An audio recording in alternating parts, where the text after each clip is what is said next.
In this video, we're going to be diving into the top 5 things we've identified over the years after auditing hundreds of e-commerce brands that's been really holding many of them back from being able to properly grow and scale online with their paid advertising. Are you ready to dive in? Let's get started. Number 1 is audience targeting.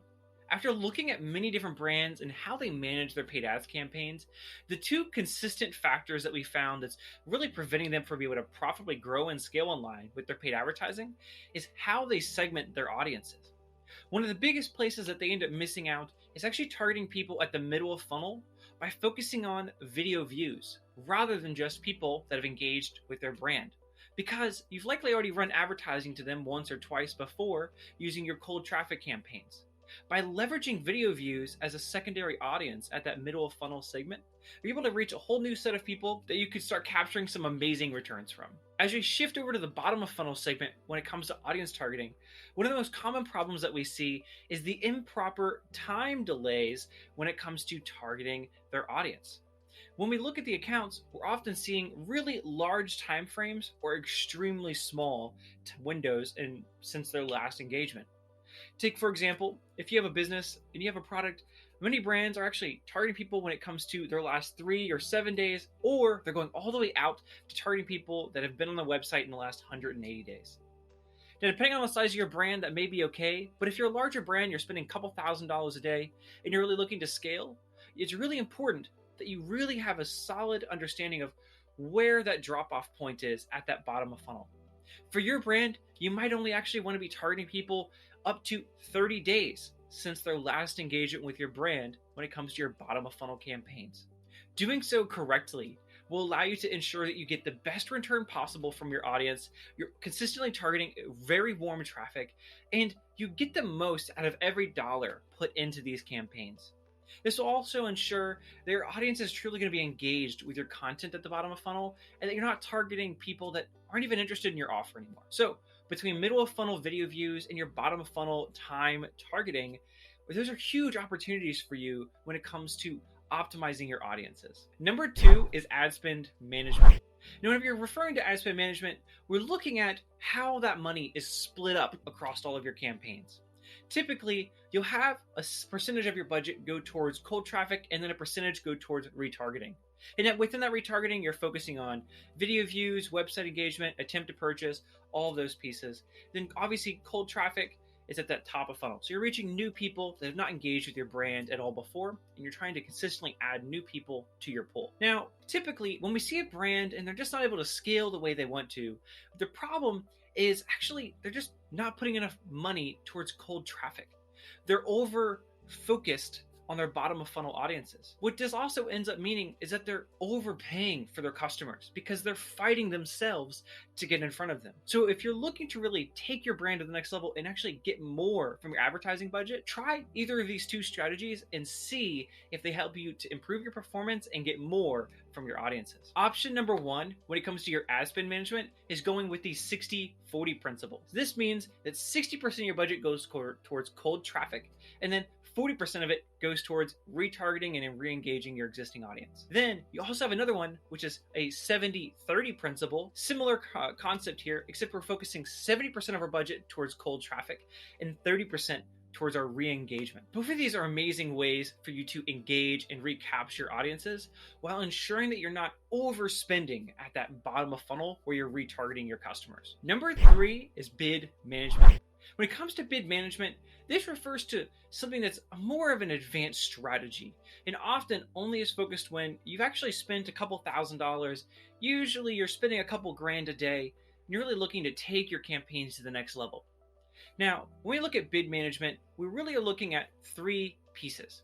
1, we have lowest cost, which is the default bid strategy that Facebook will let you use. Then you also have bid cap and cost cap. Bid cap is focused on saying that you don't want to spend any more than this amount to acquire a customer, whereas cost cap is telling Facebook that you're willing to spend around a specific amount to acquire a customer. All 3 of these are powerful tactics that you can start to implement into your brand campaigns to really measure and see which one helps you get better performance. Often we found that actually starting to go from lowest cost to then adding a cost cap to our campaigns allows us to ensure that we get consistent conversions while not sacrificing our reach with our campaigns. We found that when we do try to go and implement bid cap strategies maybe too soon, that we don't end up getting the performance that we're looking for because we just don't have enough data on what our average cost per conversion is for a customer. So if you're looking to scale and trying to get more out of your budget without blowing out your costs,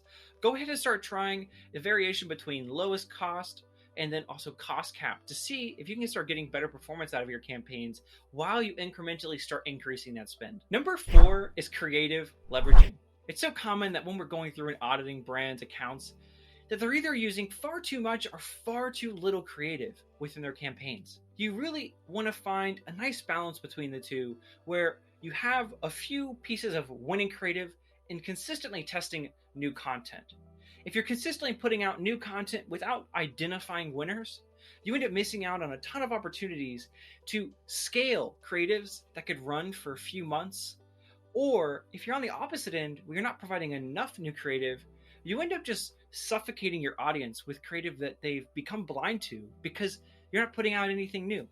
So it's really important that when you're trying to take your brand to the next level and start scaling with your campaigns, to find your winning creatives and then also ensure to use that information to help you develop new content and make sure that your brand has consistently new pieces of content going out there that matches your winning creatives. Number 5 is automated rules. Rules are an amazing tool that many brands just completely forget when it comes to getting more from their paid advertising. Rules are actually a back-end piece that you can access within Facebook for completely free that allow you to manage your campaigns, whether you're trying to scale them up, scale them down, turn things off when they stop performing, or to set up start and stop rules for the times when you know your campaigns are just not going to perform well. By looking at your campaigns, and once you've got some good data as to where your brand should be in terms of like average CPA or what you should expect out of a piece of content, you can start setting up these rules to really get more out of your campaigns. Really solid go-to automated rules on our end is setting up start and stop rules for our campaigns.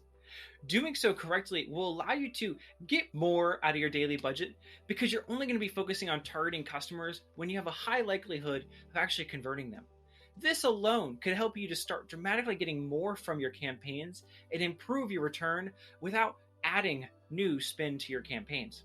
When you start to implement all of these variations of rules correctly, you're able to essentially manage this account on autopilot and get more out of your campaigns even when you're not looking at the ad account. This way, you can go to sleep resting easy, not worrying that your campaigns are going to completely destroy and just crash and burn while you're sleeping. All right, so that's it. Those are the top 5 things that we've identified over the past few years that have been really holding e-commerce brands back from being able to grow and scale online. We hope that this has been able to help you open up your mind to some new ideas and directions that you could take to get more out of your existing budget or go even further with your campaigns and be able to scale even more aggressively. We really hope that this has been beneficial, and we look forward to seeing and hearing about all the amazing results that you start to get from your campaigns. Thank you for your time. Look forward to speaking with you soon.